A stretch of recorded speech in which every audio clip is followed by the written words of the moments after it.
Hello, guys and gals. This is Nico Night Fox, and I have a bit of a thought and theory type thing I wanted to talk about involving a show I've been a fan of since it came out, which is Avatar, Last Airbender, and The Legend of Korra.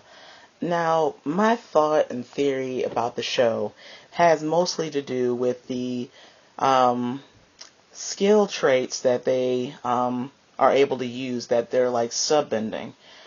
Along the lines like I just recently was watching The Legend of Korra, and they have this guy named Gazan, and he can lava bend.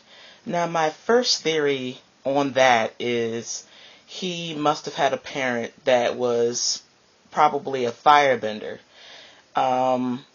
Pretty much because I was seeing the same thing with Bolin, who was one of the main protagonists in the show. He also is able to lava bend, but he had a fire-bending parent, or a parent that was from the Fire Nation and was a non-bender, and their ability that was recessive was sent to their child, and that's why his ability was lava bending instead of metal bending. So it was like the actual saying this was much easier when I was just having a conversation about it than taping it. So forgive me if I seem a little bit, all over the place with this. Pretty much, I feel that there's the actual subbending has a lot to do with people's connections to certain things. As I said, I feel that the lava bending has something to do with having a firebending parent and or a non-bending parent that was from the Fire Nation, which gives you that ability to do so. Now, in the case of metal bending, I feel you might have to have two parents that are from earth-bending descent but are non-benders. So that makes it like a polar negative type thing where two negatives make a positive, in which you're able to instead metal bend instead of lava bend. I feel it has something to do with the parents who are involved. As far as water benders is concerned, the ability to heal and or blood bend. Now, the theory behind that is a strong one, in which I forgot how to say this, but along the lines of being able to heal, I feel the ability to heal has a lot to do with a spiritual connection. It has nothing to do with the parents per se, but it has more or less to do with the inner spiritual workings of that said person. And as far as the ability to bloodbend, which we know Katara has both sub-abilities in which she is able to bloodbend and heal. Now, I believe bloodbending only comes from pure sheer will, and then the fact that you have to literally be on the darkest edge of your entire life to be able to pull that off as a waterbender.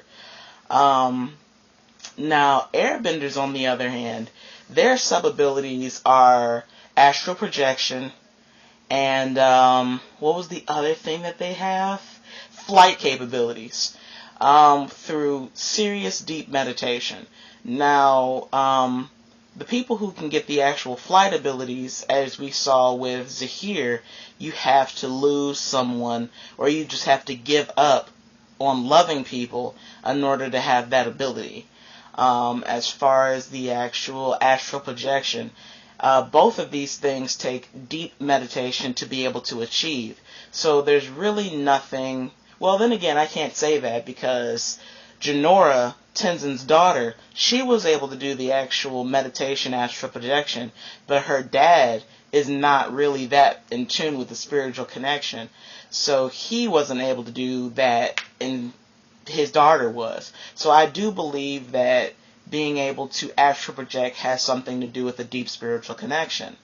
As far as firebenders, now during watching the actual Legend of Korra, witnessed a fire sage do this thing kind of like it's a soul sense. She did her firebending move and everything like that, and she was able to tell that Korra was badly injured, instead of just looking at her and saying, oh, she's fucked up. No, she was just like, oh, I can sense somewhere in here that there's a problem and we need to do this for her and do that for her in order for her to feel better. And I was just like, wow, so firebenders have a sub-ability aside from just being able to do lightning. Now, as I've heard that certain firebenders can't do lightning because they are skilled enough, but everyone has possibly the potential to do so. But I'm not sure really what the reason or how they are coming into that ability. I don't know if it has something to do with spirituality or just the fact that they have a really electric personality. That was a bad pun. Sorry. But that's pretty much my thoughts on sub-abilities and my theories on how they're able to come into these abilities. The first few ones had something to do with what the parents were able to do or what the parents weren't able to do and all that other kind of goodness. And the other ones had something more or less to do with the spiritual connection and or a non-spiritual connection in which you either had to lose something really close to you to be able to do said thing. Like when Katara learned how to bloodbend, she was trying to save Aang and Sokka from killing each other. So pretty much, yeah, she was on the line, and that's how she was able to learn it.